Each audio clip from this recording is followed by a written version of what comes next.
Amoy kalat, amoy good vibes.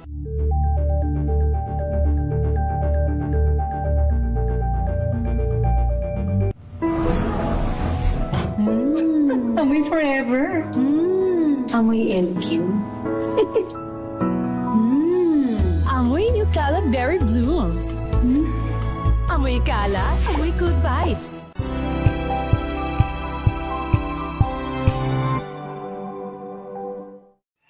Mga balitang gigising sa inyong umaga. Mga balitang kailangan mong malaman. Mapapakinggan sa ACS Balita sa 2x2.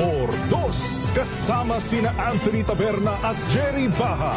Lunes hanggang Biyernes.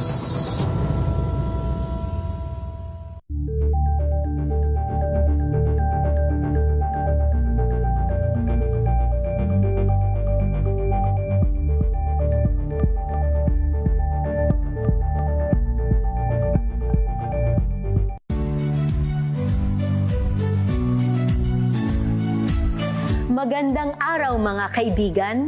Ito po ang inyong balerina ng bayan, si Lisa Macuha Elizalde, na nag-aanyaya sa inyong samahan kami at ang aming mga espesyal na panauhin para sa kalahating oras ng masayang kwentuhan sa aming programang Art to Art, kung saan ang usapang sining at kultura ay para sa lahat. Huwag kaliligtaan, tuwing linggo, alas 3:30 ng hapon, dito lamang sa DZRH Radio, DZRH TV, at via online streaming.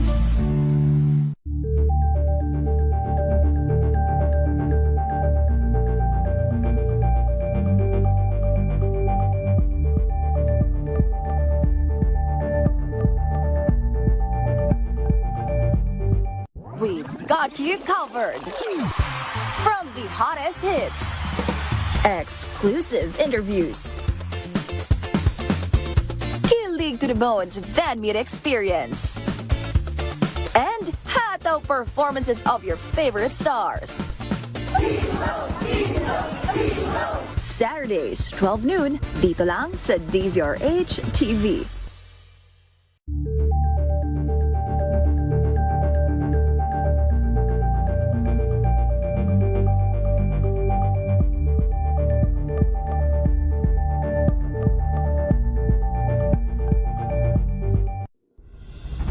Tuloy-tuloy ang pagtulong, tuloy-tuloy ang pagseserbisyo, at tuloy-tuloy ang balitaan kasama si May Binauhan sa Operation Tulong mula Lunes hanggang Biyernes.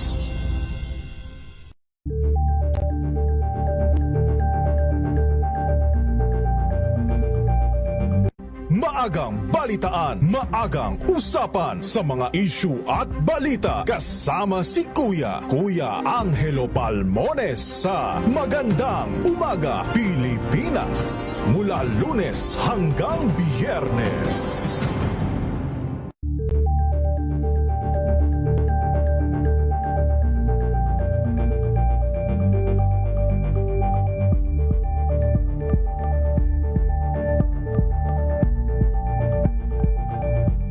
Abangan this Saturday. Hi, we're the Dawn. You're watching Scene Zone.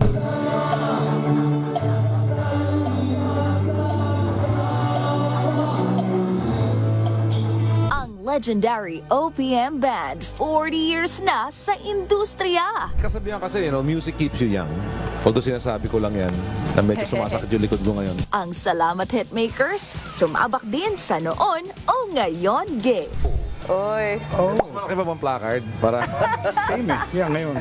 Alas 12 ng tanghali, dito lang sa DZRH TV.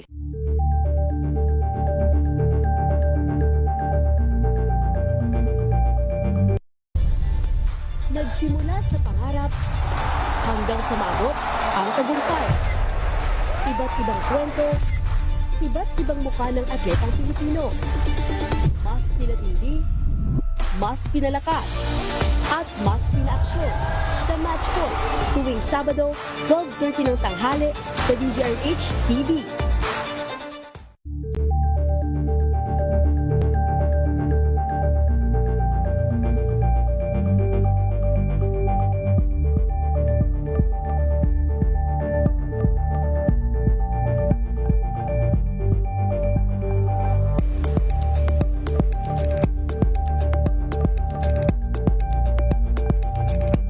Alamin ang mga maiinit na isyung pambayan, mga balitang kailangan mong malaman, usapin sa pamahalaan, politika, ekonomiya at kabuhayan. Ito ang mga dapat mong malaman, pakialaman at pag-uusapan dahil kayo ang tinig ng mamamayan dito sa Damdaming Bayan. Live sa DZRH Radio, DZRH TV at DZRH Digital. Kasama sina Lakay, Deo Macalma at Elaine Apit. Araw-araw, Lunes hanggang Biyernes. Damdaming Bayan.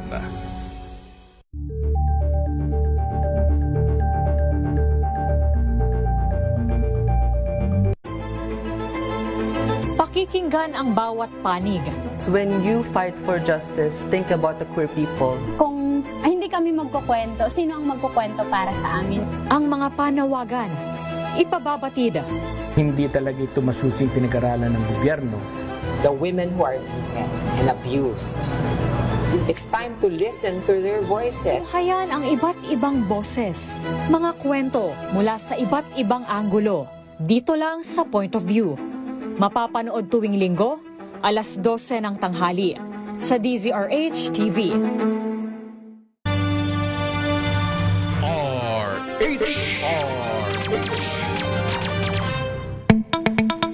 May problema ka ba sa batas? Hihimayin yan ng kumpanyera ng bayan. Attorney Cheryl Adami Molina, si Attorney Cam sa Usapang Legal. Usapang Legal.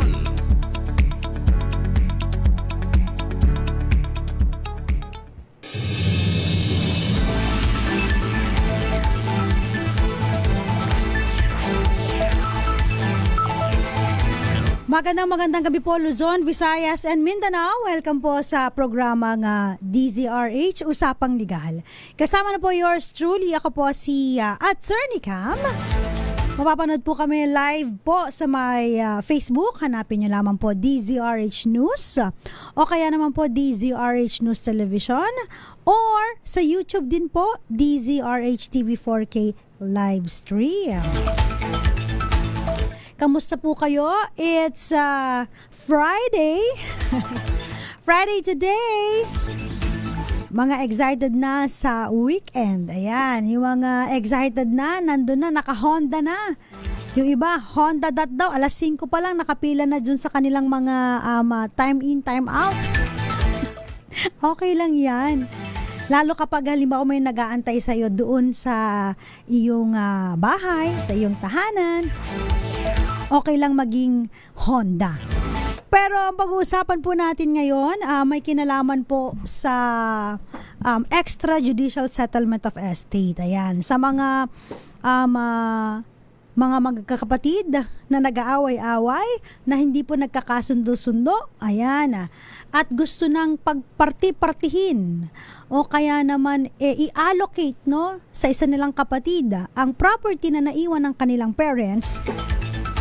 So ito po ay para sa inyo. Ayan.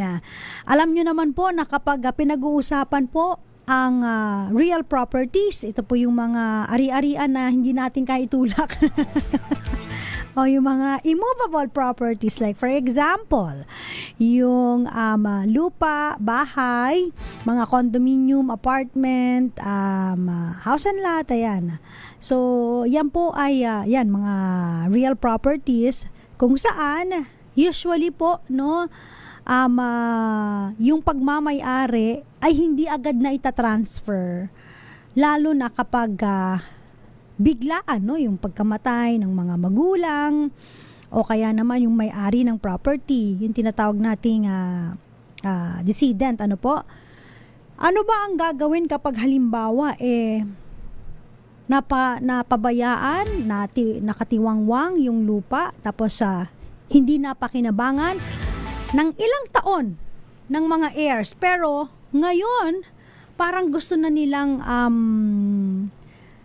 ipagbenta o ibenta o kaya naman meron na silang nakitang buyer na pwede nilang kausapin para naman pakinabangan na itong mga property na naiwan sa kanila ng kanilang mga magulang at paghati-hatian na lang. So ano ba yung mga requirements? So, nasa Rule 74, if I'm not mistaken, no? Nasa rule po, no? Rules of Court, no? Ng natin po, no? Itong tinatawag natin na settlement of estate. So, ano ba itong settlement of estate? So, from the word itself, no? Settlement, iaayusin yung ating ari-arian, no? So, ano ba yung mga requirements para ayusin itong mga ari-arian na naiwan sa atin?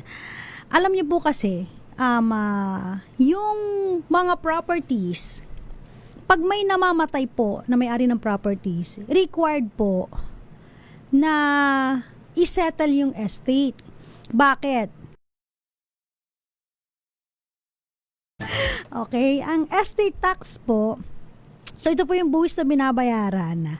Ito po yung sa pag-transfer po, no, ng pagmamay-ari ng property. Ayan. So, usually po, sa settlement of estate, pinaka-pamilyar na napapakinggan ninyo yung laging extra judicial settlement of estate. Yan.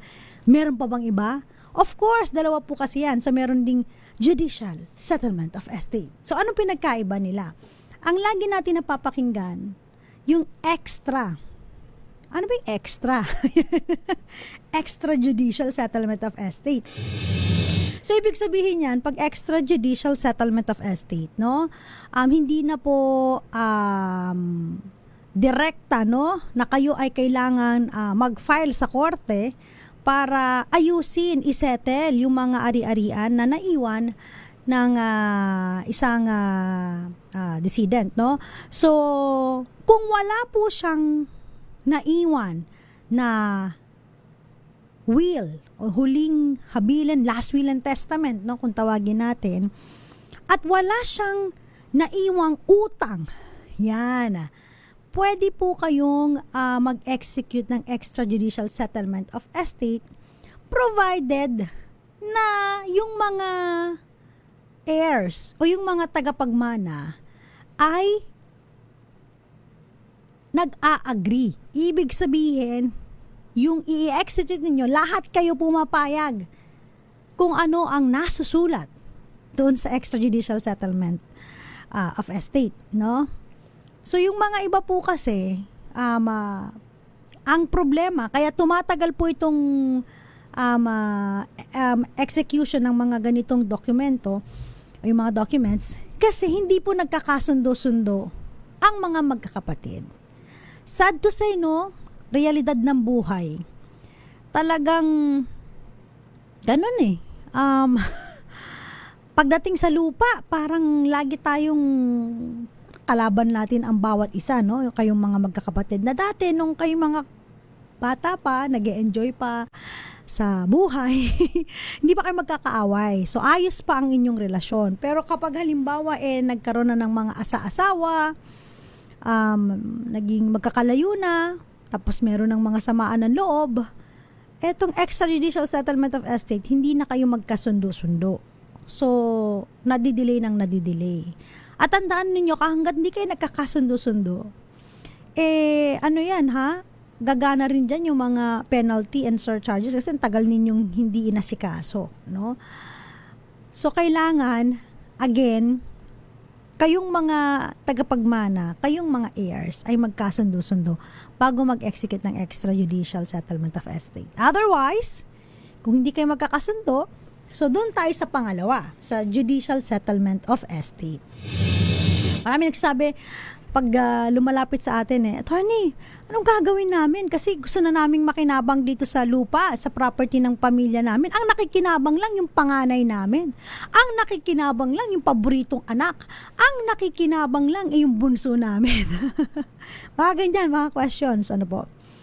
Dahil minsan, no, kapag napapaboran, halimbawa ng mga magulang, so, sa kanya iniiwan, sa kanya inihahabilin ang mga ari-arian. Pero walang yung will. At tandaan po ninyo, sa will po, kailangan po ito in writing. Nasusulat, hindi pwedeng Ay sabi ni tatay nung nabubuhay siya, ay ako daw ang magmamayari nitong property. Di ba? May mga ganun. Sabi ng nanay natin nung nabubuhay siya, dapat ako ang mag-manage at maging akin itong property. Mga ganun ba? No?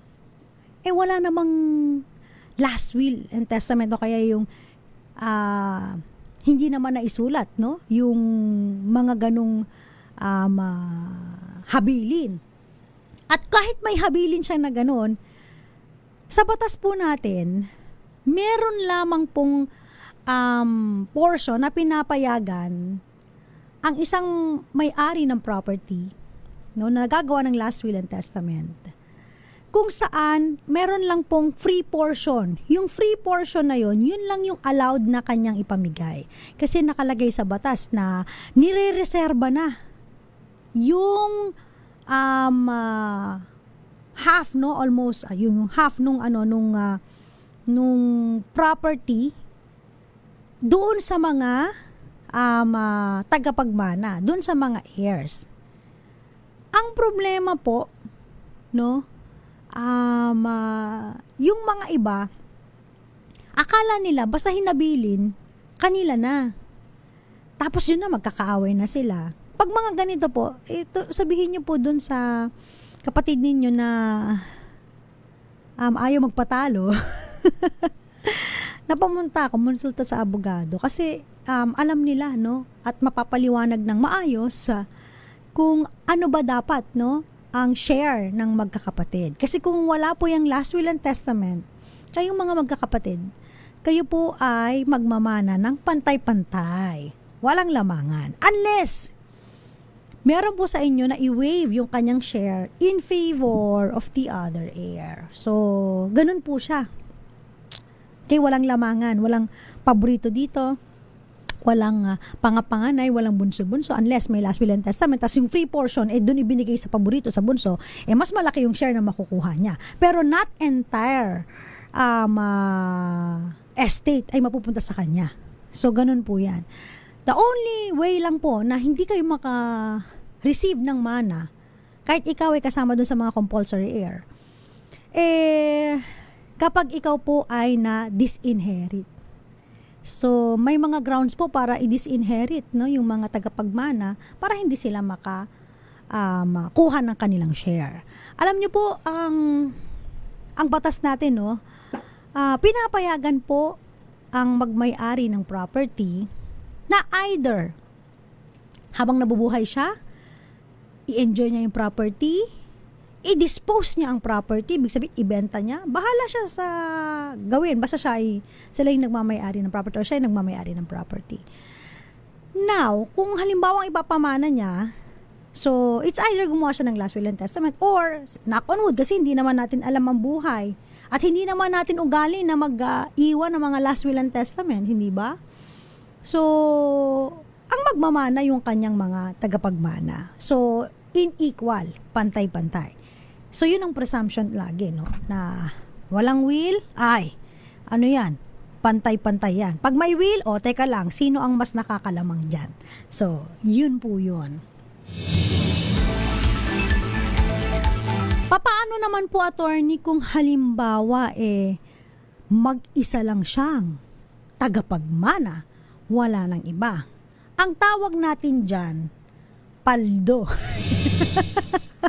Tama ba yung term ko? Paldo. Ayan. Paldo yon, paldo. Bakit paldo? Kasi swerte niya dahil sa kanya lang mapupunta yung property, no? It's either mag-execute lang siya, hindi siya mag-execute ng nung yung tinatawag natin na extrajudicial settlement by agreement between heirs. Kasi ibig sabihin marami kayo nun. Kung mag-isa kang tagapagmana, solo mo, paldong-paldo, ayan. So, ang gagawin mo lang ay mag-execute ng affidavit of self-adjudication or affidavit of sole heirship. So, sinasabi mo doon na mag-isa ka lang at ina-adjudicate mo, no, sa iyong sarili. Yan. Ang mga naiwang ari-arian ng iyong mga magulang, halimbawa, di ba? O kaya nung mga lolo at lola mo or kung sino man ang magpapamana. So, yun po, no? Sana lahat, sana all. Sana all malaki makukuha, no? Kapag solo lang. Okay lang pag solo, ang advantage noon, wala kang kaaway, wala kang ka-share, no? Pero yung ito kasi usually kapag maraming heirs, diyan sila nagtatalo-talo. Pero bakit sinabi ng batas natin na halimbawa kailangan bago ka mag-execute nito, wala kang utang. Utang, okay? So kasi po yung utang tama po yan, hindi yan namamana ng mga heirs. Pero yung utang po kasi pwede yang bayaran at pwede mong kunin yan doon sa property na naiwan nung umutang. Halimbawa, yung mga magulang nyo umutang doon sa kakilala. Tapos, wala kayong pambayad. Namatay bigla. So, yung mga property na naiwan niya, whether yan po ay immovable or movable, sasakyan o bahay, bago kayo magkaroon ng settlement, bayaran nyo muna, isettle nyo muna yung utang. Okay. Pag nasettle nyo yung utang, yung matitira, doon kayo maghahati-hati, no? Double check nyo rin po, baka naman naka-collateral yan. Ibig sabihin, nung nag-secure siya ng utang, nung nag-loan siya, isinangla niya yung property. So, pag ganyan, paano yan? Tutubusin nyo pa, no? So, yun po, no? At kadalasan, kapag halimbawa, mga house and lot ito, tapos, o kaya naman apartment, tapos, yung tipong hindi nyo na pwedeng i-divide, no? Sobrang liit na. Ilang square meters lang, tapos ang dami nyo, magdi-divide pa kayo. Usually, ang ginagawa po ng mga magkakapatid dyan, para pakinabangan nila, it's either papaupahan nila, tapos hati-hati sila ng income, or ibibenta nila, hati-hati sila. So, pag ibibenta po ninyo, so ang i-execute po ninyo, ay yung extrajudicial settlement of estate with deed of sale. So, ibig sabihin, sinettle nyo yung estate, tas binenta nyo. Okay, so kahit isang paper lang yan, ang transaction yan, pagdating sa BIR, dalawa pa rin. So, meron kayong babayaran na estate tax, meron din kayong babayaran na capital gains tax. So, walang lusot. Okay? Bago yan, maibenta sa iba.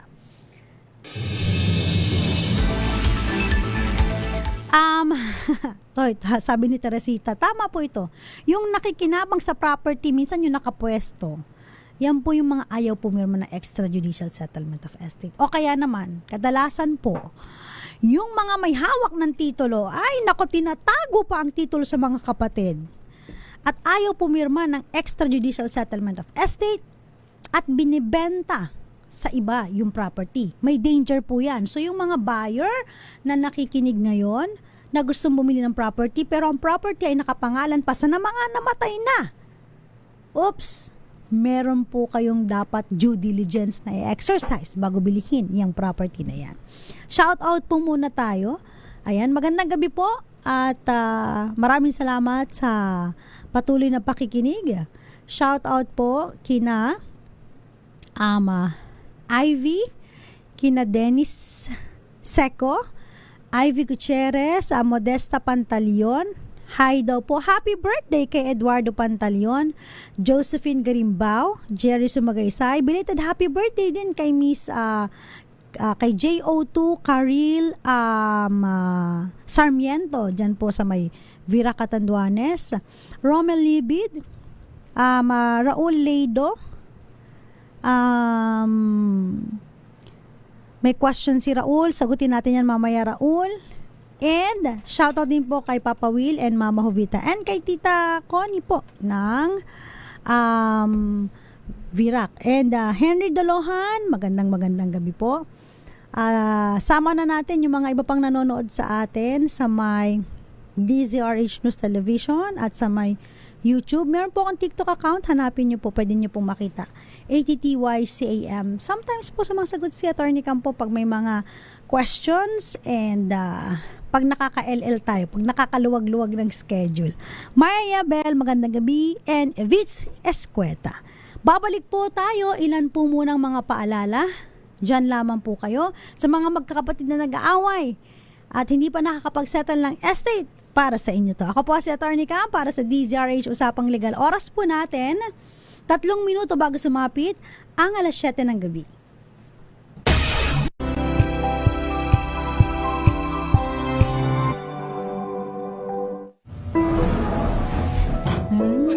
Amoy forever. Amoy LQ. Amoy New Caleb Berry Blooms. Amoy kalat, amoy good vibes.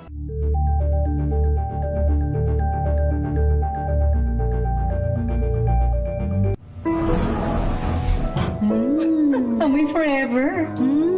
Amoy LQ. Amoy New Caleb Berry Blooms. Amoy kalat, amoy good vibes.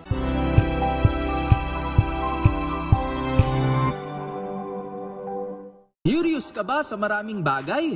Kami na ang bahala dyan. Aalamin, tutuklasin at bibigyang linaw namin ang mga katanungang bumabagabag sa inyong isipan. Sa programa kung saan ang bawat sagot ay galing lamang sa mga eksperto. Ang Expert's Opinion, tuwing linggo 3:00 ng hapon, dito lang sa DZRH TV.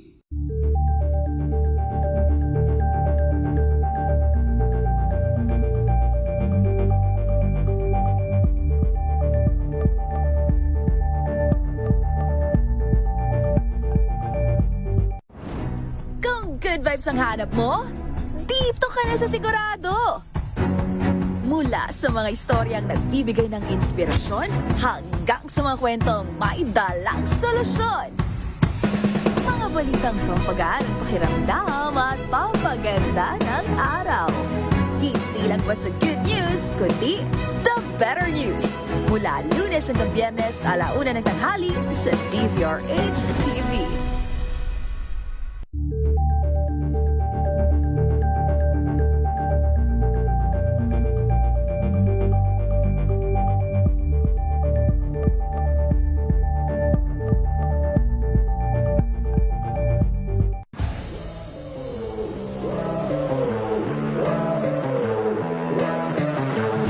Filipino has raised a really cool opportunity for me to pursue a sport that I love at a professional level, and it's opened up these doors and let me compete past the post-secondary level, which I always dreamed of.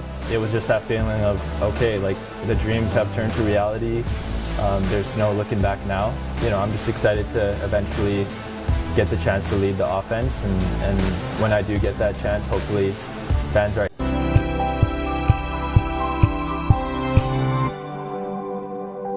Tinesting, sinuri, siniyasan. Ang resulta? Super effective ang Shield sa pagpatay ng bakterya at virus. Shield Antibacterial Soap. Believe ang mga eksperto sa Philippine Nurses Association. At si Mami. Tiwala ako sa Shield. Shield Antibacterial Soap. Napatunayang mabisa. Ang mga nurse, tiwala. ACS. Amoy forever. Amoy LQ. Amoy New Caleb Berry Blooms.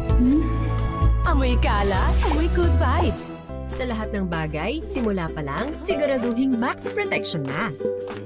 Kasi pag kulang ang proteksyon, baka madaling masira. Sa ngipin, dapat may max protection din. Max sa halaga ng unique toothpaste. With Max Protect Formula, helps stop cavities before they start, while keeping breath fresh. Try unique maximum fluoride protection. Para max alaga, max protektado. ACS. Amoy forever. Amoy LQ. Amoy New Caleb Berry Blooms. Amoy kalat, amoy good vibes.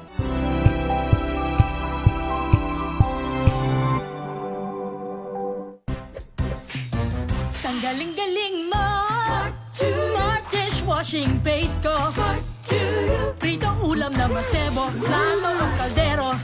Tanggaling for everyday. Ganyan pag Smart ang dishwashing paste. May double tanggaling formula. Tanggal ang sebo, tanggal ang bakterya. Pahit para walang bahid, linis fantastic sa metal at plastic. Number 1 ko to. Tanggaling-galing mo, Smart Dishwashing Paste. ACS. Ang buhay ay sasaya, basta't busog ang pamilya. Kumeya, Kumeya, ibig ko sabihin masarap talaga. Komea 3Q Bihon. Masarap talaga. Amoy forever. Amoy LQ.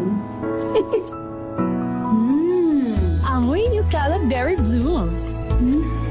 Amoy kalat, amoy good vibes.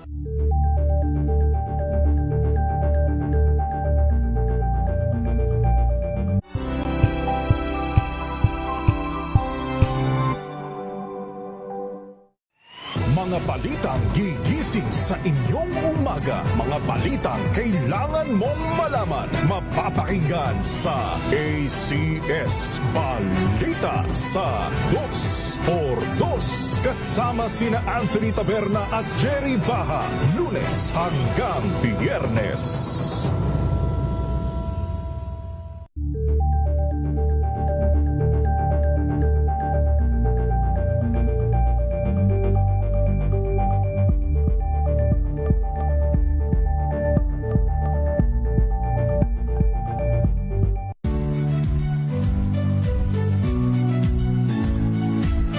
Magandang araw mga kaibigan. Ito po ang inyong balerina ng bayan, si Lisa Macuha Elizalde, na nag-aanyaya sa inyong samahan kami at ang aming mga espesyal na panauhin para sa kalahating oras ng masayang kwentuhan sa aming programang Art to Art, kung saan ang usapang sining at kultura ay para sa lahat. Huwag kaliligtaan, tuwing linggo, alas 3:30 ng hapon, dito lamang sa DZRH Radio, DZRH TV, at via online streaming. Nagbabalik po ang DZRH Usapang Legal. Kasama pa rin po yours truly. Ako po si Attorney Cam. Pero bago tayo magpatuloy sa ating talakayan ngayong gabi, eto muna. Meron pong report mula kay RH27 Noche Cacas. Construction worker po arestado sa kasong qualified rape sa Makati City. Ang buong detalye, RH27 Noche. Ibalita mo nga to, Noche. Good evening, Attorney Cam. Hindi nakaporma ang construction worker ng silbihan ng Warren of Arrest sa lungsod ng Makati. Kinilala ang naarestong si alias Dante, presidente ng Barangay Carmona sa nabanggit na syudad.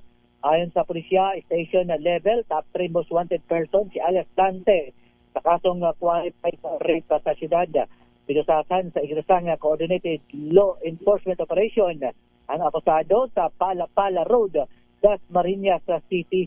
Nakatakda namang iharap sa korte ang akusado sa kaso nito na walang piyansa. Arit sa 27 at saka sa DZRH, una sa Pilipinas, una sa Pilipino. Maraming salamat, Noche Cacas.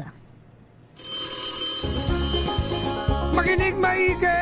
Ito na ang chance mo na manalo ng instant 500 pesos kapag narinig mo na ang mahiwagang kring-kring. Tingnan mo na ang iyong cellphone, baka ikaw na ang susunod naming winner sa kring-kring panalo malakas sa telepono. Paano sumali? Bisitahin ang Facebook page ng DZRH, fill up pa ng Google Sheet na nakapin sa DZRH FB page at hintayin ang aming tawag sa telepono. Klik-klik na! Sa mga gusto pong manalo ng 500 pesos, ayan na. Ihanda na po ang inyong mga cellphone. Pag may narinig kayong kring-kring, medyo makaluma lang pero pero hindi talaga ganun. So, eto na. Baka may chance po kayong manalo sa aming kring-kring panalo malakas sa telepono. Sumenyas na po ang ating kasamahan dito. Meron na tayong winner. Ayan, kausapin natin. Magandang gabi sa'yo. Anong pangalan mo? Kali po. Anong pangalan po? Kali po. Sally. Yes. Sally. Anong apelyido ni Sally? Kali po. Kali. Sorry, Kali. Anong apelyido ni Kali? Duron po. Duron. Taga saan si Kali? From Bulacan. From Bulacan. Ikaw, matanong ko parang batang-bata ang boses. Ilang taon na si Kali? 19 po. Oh, batang-bata. Sumali sa ating sa ating pa-promo. Paano mo nalaman itong promo natin, Kali? Napanood ko po sa live. Talaga ba? Very good. Ito, para manalo ka ng 500 pesos, kailangan mo lang sagutin yung tanong na to. At instant 500 ang makukuha mo. Handa ka na ba? Yes po. Kali, ang tanong, ano ang kauna-unahang radyo sa Pilipinas? DZRH. DZRH, congratulations! Di ba, napakadali lang, Kali. Ayan, sabi mo na sa mga kaibigan kakilala mo dahil napakadaling sumali, napakadali ding manalo ng 500 pesos. Huwag mo ibababa yung telepono para malaman mo kung paano mo makiklaim ang iyong prize. Again, congratulations po! Thanks po. Thank you kay Kali Duran from Bulacan. At kung nais nyo pong manalo ng 500 pesos, pumunta lamang po sa Facebook page ng DZRH News at tignan po again ang pin post namin. So mayroon po kayong kailangan fill upan lang sa online form at ilalagay syempre yung inyong cellphone number para matawagan namin kayo. Ayan. Again, congratulations! Shout out maupay nga gabi, Attorney Cam. Ayan, damong salamat na. Ayan na, Tagalite, si Melvin Letrodo. Ayan na. Para sa ating topic ngayon, may kinalaman pa rin po sa extrajudicial settlement of estate. So ganito po, sa mga buyer ng property, halimbawa kayo bibili ng property, di ba sinasabi natin lagi mag-exercise ng extra due diligence, no? Kasi po, kung halimbawang hindi nyo po i-check maigi yung property na bibilihin ninyo, baka magbabay po yung perang pinagpawisan, pinagpaguran ninyo, no? I'm sure dugo pawis at hirap para mabuo yung perang yan. Tapos mag-invest kayo or bibili na kayo ng property, sariling bahay at lupa, tapos hindi pala magpupush through, no? So again, para ma-check, so unang-una, yung title, no, kuha kayo ng certified true copy ng title na hawak nila sa Registry of Deeds.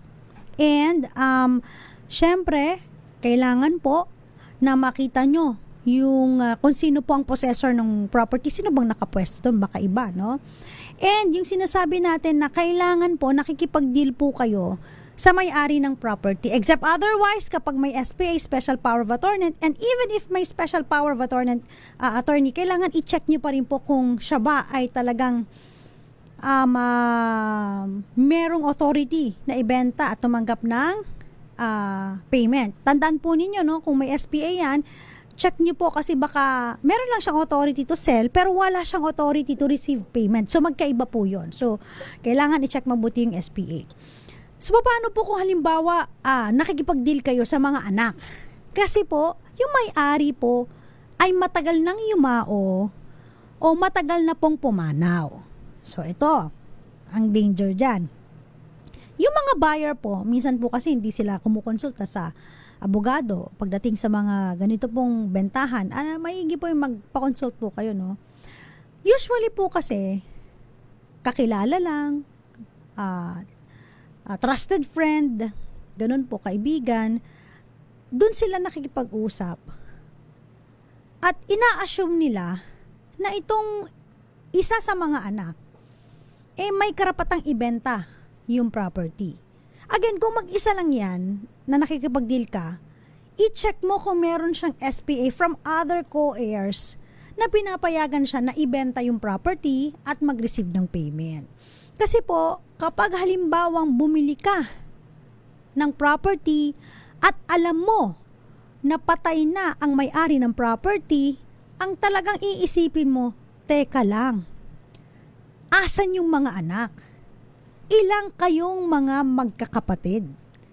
No? Meron bang anak sa labas? Minsan kailangan mong tanungin yun eh. Kasi even yung mga anak sa labas, no? Kailangan sila na pumirma din sa extrajudicial settlement of estate with deed of sale. Bakit? Hindi sila po pwedeng maitsapwera, no? So, kailangan makipag-deal ka. Ito po ang medyo mahirap kapag makikipag-deal ka sa property na binibenta tapos mga heirs. Mahirap in the sense na kailangan tipunin mo, alamin mo kung ilan po yung mga heirs, ilan yung mga tagapagmana. Sabi ko nga sa inyo, dapat kung tanungin nyo, wag sila ma-offend, meron ba kayong kapatid sa labas na kakilala, no? At kapag natipon mo na sila, so make sure na yung execute nga nila, extrajudicial settlement of estate with deed of sale, lahat sila doon nakapirma. Okay? Mahirap pa nga kung halimbawa, yung isang kapatid nasa ibang bansa. Ala, paano na? So, mag-execute na lang siya ng SPA sa isa sa mga co-heir na pumirma on behalf of him or her. Or otherwise, padala nyo dun yung extrajudicial settlement of estate, ipapa-apostil pa, papirmahan niya pa doon. No? Mas maganda mag-execute na lang siya ng SPA, no? So, ganun po, hindi po pwedeng isa ka lang nakikipag-transact. Bakit? Kahit na sabihin mo na, oy, nabili ko na yan dun sa heir. No? Meron kaming deed of sale. Buong property nabili ko na yan. Hindi po. Ang sabi ng batas natin, ang nabili mo lang ay yung share nung nagbenta sa'yo. Hindi yung share ng iba. Kasi bakit? Wala sila dun Hindi sila kasali dun sa bentahan. So, wala silang allocation dun sa, hindi sila nakinabang sa pera. Karapatan nila yon, meron na silang karapatan. The moment na namatay ang kanilang, o yung magpapamana, yung mga tagapagmana, meron na silang right over the property. So, hindi mo sila pwedeng itsapwera at makipagdilang sa isa. Okay. Halimbawa naman, nakipagdeal ka na sa lahat, sa mga magkakapatid. Pero makikita mo kung halimbawa matransfer yung title sa pangalan mo, meron sa likod ng titulo na encumbrances na nakalagay ito ay subject pa rin sa 2-year period na kung saan baka may maghabol na heirs na tagapagmana na naitsapwera. Remember, ang extrajudicial settlement of estate, yan po ay pinapublish. So, bakit po siya pinapublish? Ayan, notice to the whole world. Notice po ito, no? Na baka naman may makabasa, no? Medyo outdated na nga po itong isang steps na ito, no? Na kailangan siya i-publish sa newspaper of general circulation para malaman po na baka may makabasa at sabihin niya na, oy, teka, ba't kayo nag-execute ng extrajudicial settlement of estate? Hindi naman ako nakapirma. So, pwede niyang habulin yun. Yung bentahan na yun. Tapos, hindi lang yun basta-basta publication. So, merong requirement na kailangan i-publish na yan ng parang 3 consecutive weeks. So, hindi lang basta kayo mag-execute ng mga EJS. At ang tawag namin EJS yan, extra judicial settlement of estate. Hindi extrajudicial killing, EJK yun. EJS ang tawag namin dito. Okay, so again, sa mga bibili po ng property, beware, may risk po kapag halimbawa ang property ay binibili sa mga tagapagmana dahil namatay na ang tunay na may-ari ng property. Kaya usually naman, kaya may mga bumibili pa rin ng property na ganito kasi mas mura. Kasi nga hindi napalipat yung title Kasi hadit binapalipat yan, ay mas mahal yan. Mas mahal ang bentahan dyan kung may titulo yan. Tapos yung nagbebenta mismo ay yung may-ari na nakalagay dun sa titulo ng property. Okay?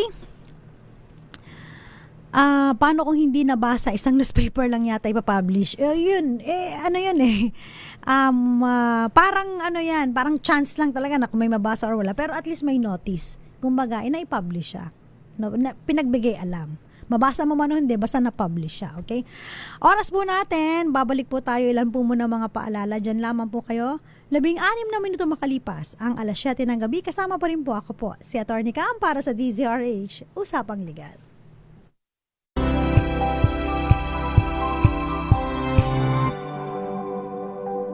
Wow, ang saya.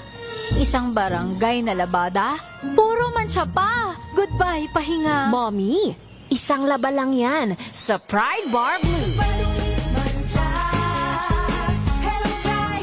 May powerful stain-away enzymes na malupit sa dunit mansya. At di masakit sa kamay. Isang laba lang yan. Hello, pahinga. Hello, Pride Bar Blue. ACS. May nagbago. May arte. May budget. Akala nyo lang yon. So solid. White Rose Papaya. Wow, White Rose. White Rose Papaya. Wow, White Rose. White Rose Papaya. May glow up with White Rose Papaya. White Rose Papaya. May puti power times 2 kasi may papaya at niacinamide. May shea butter and tea tree oil pa. Kutis sulit ang glow up. White Rose Papaya. Kutis sulit ang glow up. ACS. Amoy forever. Amoy LQ. Amoy New Cala Berry Blooms. Amoy Cala, amoy good vibes.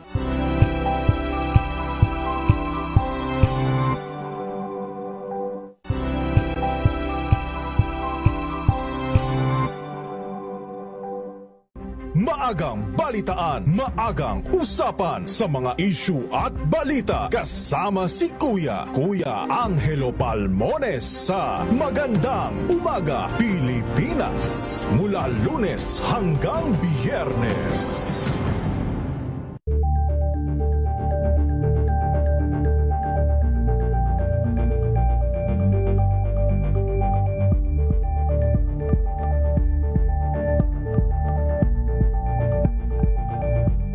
Abangan this Saturday. Hi, we're the Dawn. You're watching Scene Zone.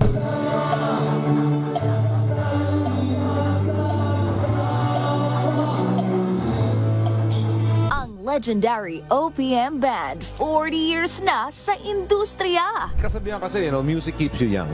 Although sinasabi ko lang yan, na medyo sumasakit yung likod ko ngayon. Ang Salamat Hitmakers, sumabak din sa noon o ngayon gay. Oy.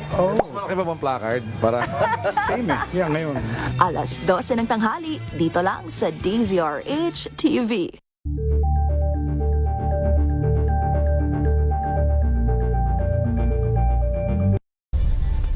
Nagsimula sa pangarap hanggang sa maabot ang tagumpay. Iba't ibang kwento, iba't ibang mukha ng atletang Pilipino. Mas pinatindi, mas pinalakas, at mas pinaaksyon sa Match Point tuwing Sabado, 12:30 ng tanghali sa DZRH TV.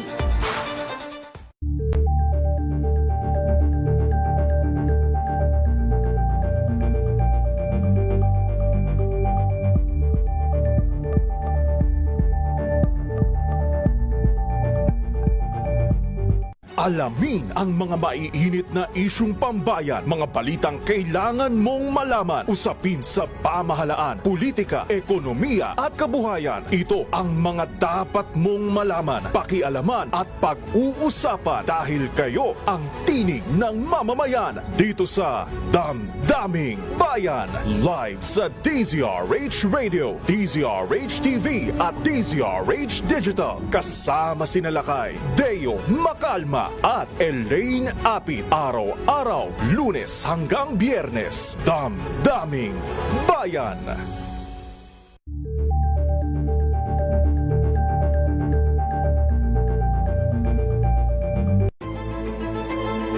Pakikinggan ang bawat panig. When you fight for justice, think about the queer people. Kung hindi kami magkukwento, sino ang magkukwento para sa amin? Ang mga panawagan, ipababatid. Hindi talaga ito masusing pinag-aralan ng gobyerno. The women who are beaten and abused. It's time to listen to their voices. Tunghayan ang iba't ibang boses, mga kwento mula sa iba't ibang anggulo. Dito lang sa Point of View. Mapapanood tuwing Linggo, alas 12 ng tanghali sa DZRH TV.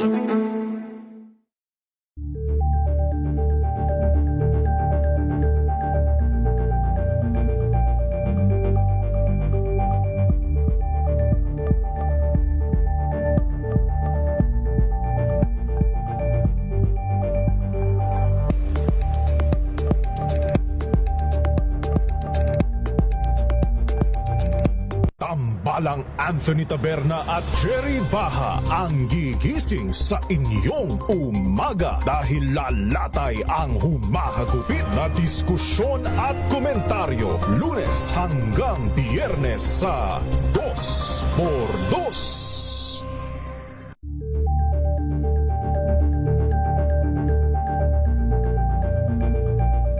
Curious ka ba sa maraming bagay? Kami na ang bahala dyan. Aalamin, tutuklasin at bibigyang linaw namin ang mga katanungang bumabagabag sa inyong isipan. Sa programa kung saan ang bawat sagot ay galing lamang sa mga eksperto. Ang Expert's Opinion, tuwing linggo alas 3 ng hapon, dito lang sa DZRH TV.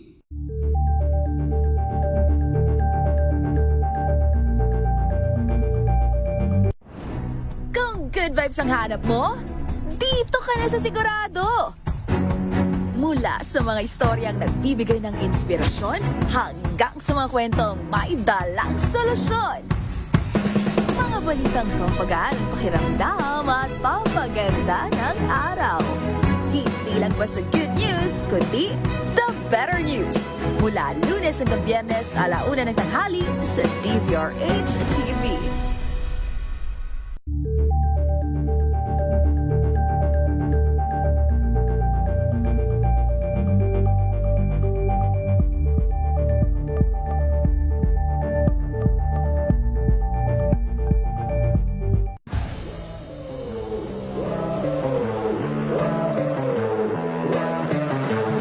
Filipino has raised a really cool opportunity for me to pursue a sport that I love at a professional level, and it's opened up these doors and let me compete past the post-secondary level, which I always dreamed of. It was just that feeling of, okay, like the dreams have turned to reality. There's no looking back now.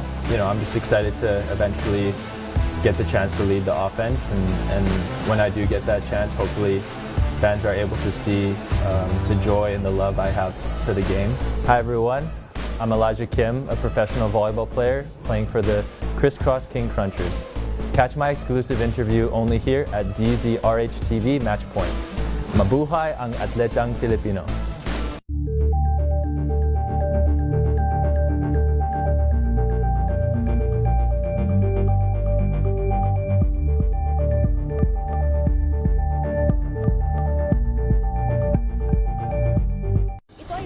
Naitalang 17 individual na ang kanilang naaresto. Metro Manila Development Authority o MMDA ang No Contact Apprehension Policy o NCAP sa Metro Manila. Sa ilang mga dokumento ay peke.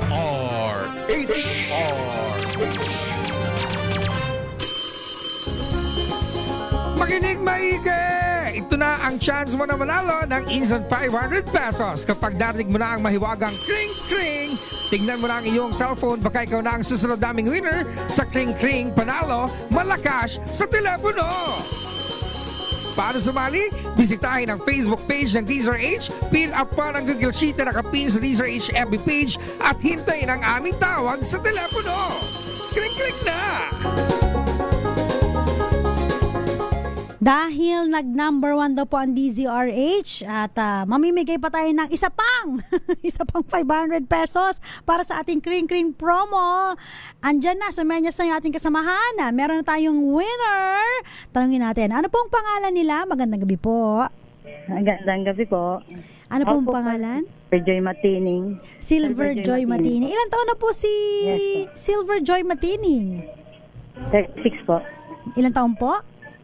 36. 36 po. Okay. Taga saan po si Silver Joy? Taga 303 Putatan, Muntinlupa po. Muntinlupa. Paano Yes, nyo po. po nalaman itong ating kring-kring promo? Nanonood po, nag-ano po ako sa FB, ma'am. Tapos may nag-ano po sa akin. May nagpasa po sa akin ng pinaka-link niyo po. Ayan, napakagaling naman. Ipasa mo rin yung ibang link para sumali din yung iba, no? Ayan. Eto, kailangan mo lang sagutin tong tanong natin at sa'yo na ang 500 pesos. Handa ka na ba? Ayun. Siyempre, Handa na po. napakadali lang, Silver Joy. Ang tanong, 3 times 45 Hindi, joke lang. joke lang. Nag-multiply bigla, hindi. Ano po ang kauna-unahang radyo sa Pilipinas? DCRH po. Siyempre, DZRH! Congratulations! 500 pesos po ang makukuha ninyo. Congratulations. Meron ka bang gustong batiin, Silver Joy? Wala naman po akong isang batiin, pero magpapasalamat na lang po ako sa Kring Kring. Yan. Sa DCRH. Ayaw mo magpa-shout out, ha? Naalala na po kay God. Thank you po. Ayan, thank you so much, Silver Joy. Huwag mo ibababa yung telepono para malaman kung paano mo makukuha ang iyong papremyo. Ayan, again, at sa mga nais pang manalo, ayan, at sumali, gusto nyo pong jumoin din sa ating Kring Kring Panalo promo, punta lang po sa Facebook page ng DZRH News at tignan po ang pin post namin, mag-register, ilagay lamang po ang inyong mga cellphone number. Isa lang pala, baka ang dami nyong ilagay. Isang cellphone number at baka ikaw na po ang manalo sa ating Kring Kring promo. Ayan. Congratulations again, Silver Joy Matini. Napakabilis ng ating oras, pero again po sa ating extrajudicial settlement of estate, kailangan lang po i-submit sa BIR, yung unang-una, notice of death. Kailangan bigyan po ng notice ang BIR kung sino po yung namatay na may-ari ng property, yung certified true copy ng death certificate galing po sa PSA o Philippine Statistics Authority, certified true copy po ng land title, and yung certified true copy rin po ng mga latest tax declaration, kung may tax clearance, okay din po yan. Maraming salamat. Muli po ako yung magpapaalam na. Hanapin niyo po ako, Attorney Campo ATTYCAM sa TikTok account ko. And susunod na po, after ng DZRH Usapang Legal, may kinalaman naman po sa Usapang Pangkalusugan ng Lunas at Lunas Extension. Muli po para sa DZRH, ako po si Attorney Cam. Una sa Pilipinas, una sa Pilipino. Oras po natin 1 minuto bago sumapit ang 7:30 ng gabi. Hello, Washi! Laundry day na naman! Yay! Anong meron? Mancha ng chocolate, putik, may libag pa! Kaya natin yan! With Pride Washing Machine Detergent,